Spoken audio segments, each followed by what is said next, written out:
عبد الله ممكن ارضيه هدف ولكن تخرج خارج الميدان. توصل لصالح وش رجل كده جميل على طريقه ابو تريكه. متحكمين في رتم المباراه بشكل كبير لاعبي الدريم.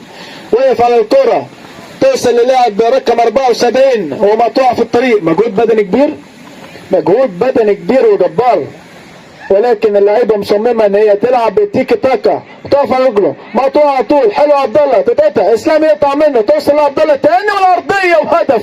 هدف ولا ايه؟ ولكن على طول تطلع كده خارج الملعب بجوار القائم. على طول عبد الله توصل ممكن يرجع ممكن. حلوه حلوه حلوه حلوه هدف هدف هدف.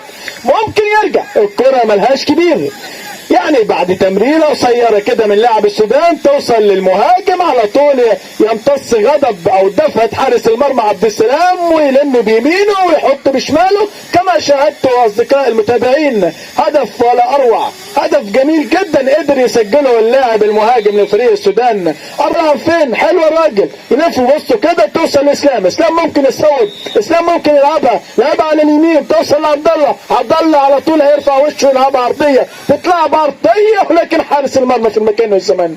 تتلعب كده على طول من حارس المرمى توصل للاعب السودان في نص الملعب بيرفع وشه مش لاقي حد على طول يسلوه ولكن الحارس عبد السلام في المكان والزمان.